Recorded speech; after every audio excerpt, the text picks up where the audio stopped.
4장 3절 말씀 다시 한번 읽어드리겠습니다. 하나님의 뜻은 이것이니 너희의 거룩함이라 곧 음란을 버리고. 하나님의 뜻은 하나님의 소원을 가리킵니다. 여러분들 하나님께도 소원이 있대요. 우리 하나님의 소원은 무엇입니까? 우리 하나님의 소원은 이것이니 너희의 거룩함이라 말씀하고 있습니다. 여러분들 이 거룩함은 하나님께 바쳐졌다라고 하는 의미가 있고요. 하나님께 바쳐졌기 때문에 세상과는 구별이 되었다는 것이 바로 거룩입니다. 다시 말해서 성도는 하나님께 바쳐진 존재로서 세상과는 구별된 자라고 하는 것입니다. 그러므로 데살로니가전서 4장 3절 말씀은 하나님의 소원은 이것이니 너희가 하나님께 바쳐진 자이기 때문에 세상과 구별된 삶을 사는 것이다 라고 말씀하고 있는 거예요.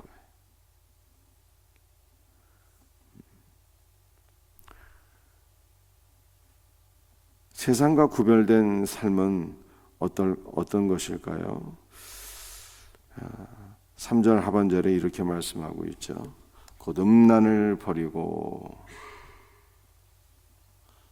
성도는 하나님께 바쳐진 자로서 세상과 구별된 삶을 살아야 되는데 세상과 구별된 삶을 사는 것은 음란을 버리는 것이다. 이렇게 말씀하고 있는 것입니다. 바울 당시는 로마가 세상을 통치하는 시대 아니었습니까? 그런데 이 로마는 기본적으로 종교가 다신교였어요. 그래서 로마가 이스라엘을 핍박한 것은 이스라엘은 다신교가 아니라 유일하신 하나님만을 믿고 섬기는 자들이었기 때문에 로마가 이스라엘을 박해하게 된 것입니다. 그런데 이 로마가 다신교라고 하는 것은 이 성적인 면에서 매우 부패한 사회였다라고 하는 것을 보여주고 있는 것입니다. 로마에서 많은 이방 신전들이 있었는데 이방 신전에서 드리는 모든 제사 가운데 하나가 이방 신전에서 제사를 드리는 것은 그 이방 신전의 여사제들과 한 몸이 되는 것, 성관계를 갖는 것을 의미했습니다. 그래서 세상의 모든 사람들은 바로 이렇게 이방 신전에서 제사를 드리면서 여사제들과 성관계를 하고 성적으로 음란하고 부도덕한 삶을 살게 되었는데 바울은 너희만큼은 주 예수를 믿는 너희만큼은 세상과는 구별되어야 된다. 세상과 구별되는 것이 무엇이냐? 세상 사람들처럼 음란한 삶을 사는 것이 아니라 음란을 버리는 것이다. 이렇게 말씀한 거예요.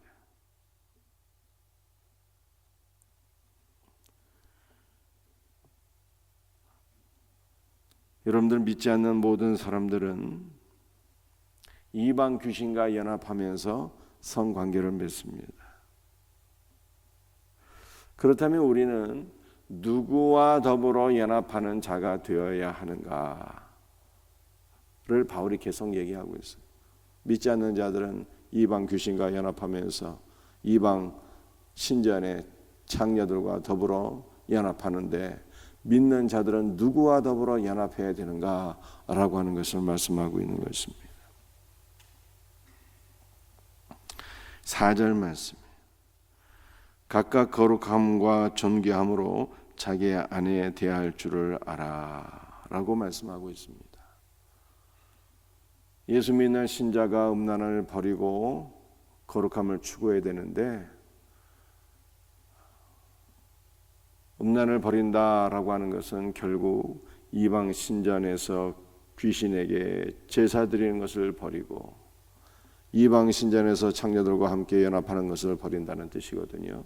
그렇다면 우리는 누구와 더불어 연합해야 되겠는가라고 하는 것을 말씀할 때 4절을 보니까 거룩함과 존귀함으로 자기 안에 대할 줄 알고 라고 말씀하고 있어요.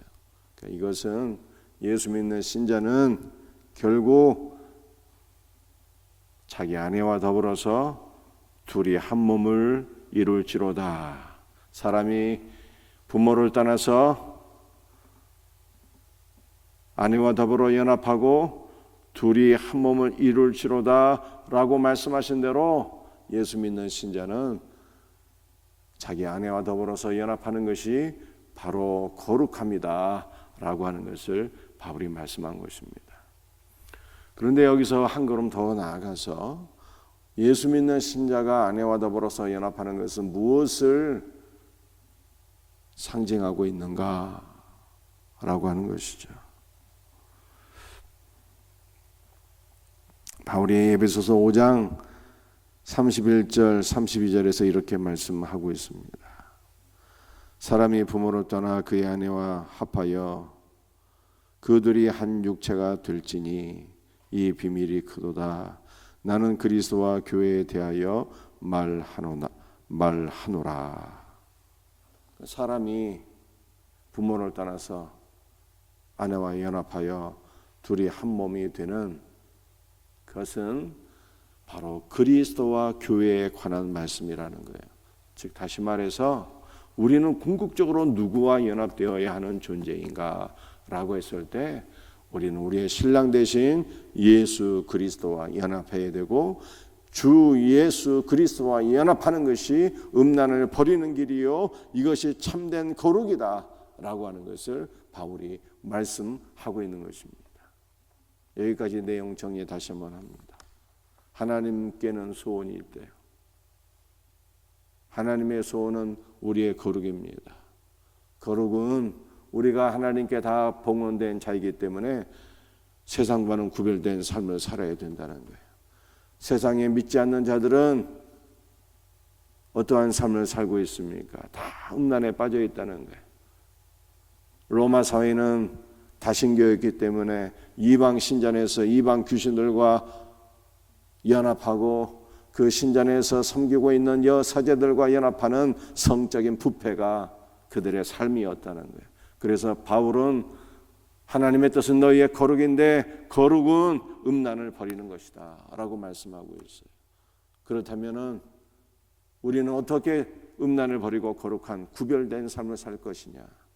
귀신과 연합하고 장녀와 연합하는 것이 아니라 각 사람은 자기 아내와 더불어 연합해야 되고 이것은 궁극적으로 우리가 주 예수 그리스도와 더불어 연합해야 됨을 말씀한다라고 하는 것입니다.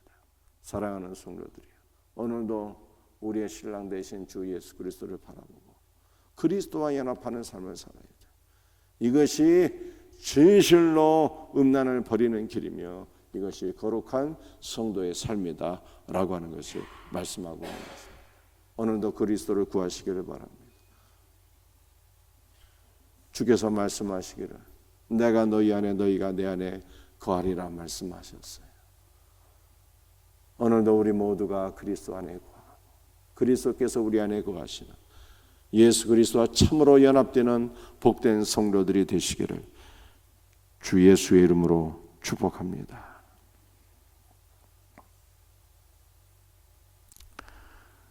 데살로니가전서 4장 5절과 6절 말씀을 좀 더 보겠습니다.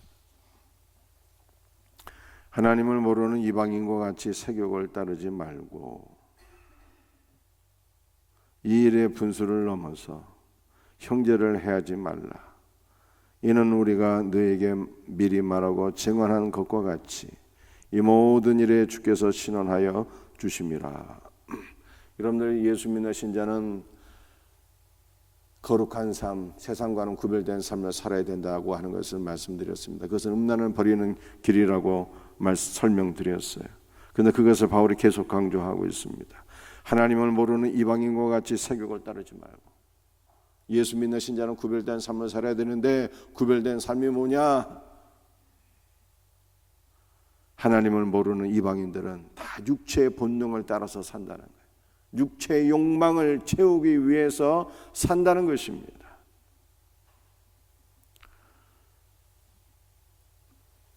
그런데 이방인들은 육체의 욕망을 따라서 살아가는데 그 육체의 욕망을 채우기 위하여 수단 방법을 가리지 않는다는 거예요. 육체의 욕망을 채우기 위하여 수단과 방법을 가리지 않는데 육체의 욕망을 채우기 위해서라면 형제를 해하는 것도 서슴지 않고 담대하게 한다는 것입니다. 여러분들 종말의 특징은 무엇일까요? 사람들이 다 육체의 욕망을 채우기 위하여 수단 방법을 가리지 않는 게 종말의 특징이에요. 이것이 세상 종말에 한번 나타났었는데 언제 나타났을까요? 노아 시대에 나타났어요. 노아 시대는 종말의 시대 아니었습니까? 세상 마지막을 미리 보여준 것이었어요. 하나님께서 세상을 물로 심판하시기 이전에 노아 시대 사람들은 다 육체의 욕망을 채우기 위해서 살았는데 자기 눈에 보이는 대로 각 사람이 자기 눈에 보이는 대로 아름다운 여자를 취하여서 자기 부인을 다 삼았는데 그렇게 그들이 육체의 욕망을 채우기 위하여 수단 방법을 가리지 않았던 거예요. 싱글녀도 취하고 유부녀도 취하고 유부녀를 취하기 위해서 사람을 죽이고 해하는 것도 스슴치 않고 그렇게 했다는 것이죠. 그런데 그러한 일들이 종말에 또 반복된다는 거예요. 그래서 바울이 말씀하고 있습니다. 5절과 6절에서 너희가 이방인들처럼 육체의 욕망을 채우기 위하여 형제를 해하지 말라. 이러한 자들은 하나님께서 반드시 신원하신다. 하나님께서 신원하신다는 것이 무엇입니까? 하나님께서 심판하시고 하나님께서 복수하신다는 거예요.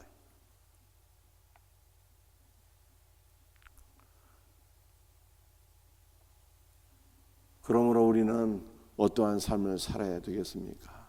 육체의 욕망을 따라서 남을 해하는 자가 되어서는 결단코 안 되고요. 우리는 남을 해하는 것이 아니라 선을 행하는 자가 되어야 되죠. 데살로니가전서 4장 11절 12절 함께 읽도록 하겠습니다. 또 너에게 명한 것 같이 조용히 자기 일을 하고 너희 손으로 일하기를 힘쓰라. 이는 외인에 대하여 단정히 행하고 또한 아무 궁핍함이 없게 하려 함이라. 예수 믿는 신자는 육체의 욕망을 채우기 위하여 형제를 해하는 자가 되서는 안 되고 오히려 어떠한 삶을 살아야 됩니까? 외인을 향하여서는 자기 일을 열심히 힘써서 외인을 향하여서는 자기 일을 열심히 힘써서 오히려 선을 베푸는 자가 되어야 된다는 뜻이에요. 형제를 해하지 말고 이웃을 해하지 말고 오히려 선을 베푸는 자가 되어라. 선을 베풀기 위해서 열심히 일하라. 이렇게 바울이 우리에게 권고한 것입니다. 이 말씀을 따라서 우리의 삶이 변화되기를 원합니다. 육체의 욕망을 채우는 일에 우리의 삶을 소진하지 말고 세상과 구별된 신자가 되어서 거룩을 지키고 주 예수 그리스도와 연합하고 육체의 욕망을 채우기 위해서 형제를 해하지 말고 오히려 열심히 일해서 외인을 향하여 선을 행할 수 있는 남을 축복하며 도울 수 있는 우리 복된 성도의 삶이 되기를 주 예수의 이름으로 축복합니다. 기도하시겠어요?